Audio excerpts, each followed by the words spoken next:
I hope everyone's having a wonderful Monday morning. There are two scriptures today that are really standing out in my consciousness that I would love to speak on today. And that is First Corinthians 3:16 and Matthew 21:12. The reason that these two scriptures are really standing out is because I've been speaking a lot on how our body is the temple of God and how Christ dwells inside each and every one of us. And when we utilize our imagination, we are actually using the power of Christ within us to create beautiful things around us. So the first scripture is First Corinthians 3:16. Do you not know that you are the temple of God, and the Spirit of God dwelleth in you? Matthew 21:12. And Jesus went into the temple of God and cast out all of them that sold and bought within the temple. So this second scripture, what this scripture is meaning, Jesus Christ goes within the temple. So Jesus Christ is within you because you are the living temple of God. So Jesus Christ enters you.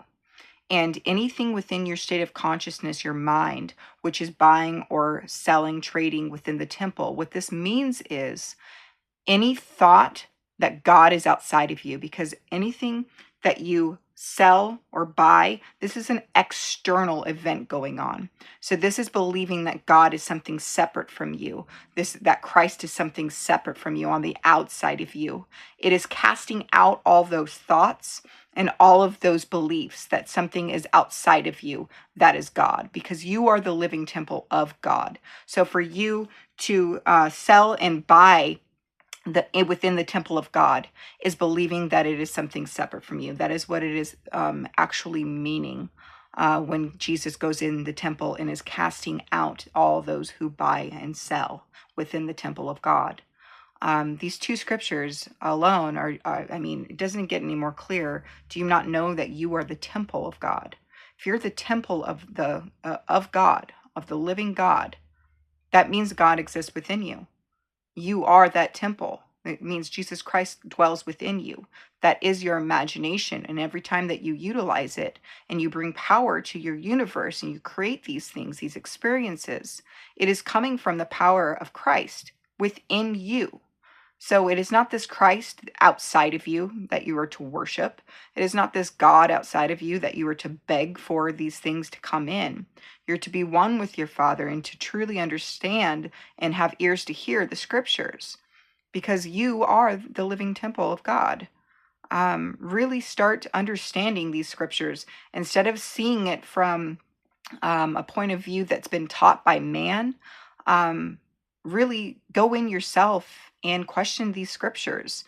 We're all taught a certain way to read scripture by man, but it should be given something through the Spirit. So when you go in and you read scriptures and a meaning is given to you from within, follow that versus what a man on the outside of you is telling you to be true of these scriptures, because that's the symbolic meaning of Jesus going into the temple and casting out all of them who sold and bought within the temple. You're learning the meaning of scriptures outside of you. That is the buying and the selling that Jesus is casting out, to really get the message from within the temple, not outside. So I hope today that I've inspired you in some way to really dive into the scriptures and ask the Spirit within you to guide you to the true understanding, the true interpretation of them. Because once you gain understanding of the symbolic meaning of scripture, you'll realize that it's all about you. They're all states of consciousness. Every character within the Bible is a reflection of a state of consciousness in which some point you will be within. And if you know ahead of time what these states of consciousness are, you won't be left in confusion.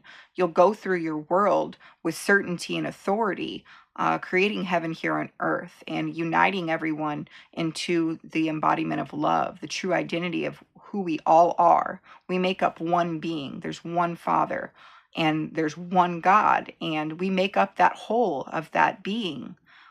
We are that being, and we are also a fragment of this being. So I hope today's message brought some clarity and light to this topic. I love you all. Stay blessed.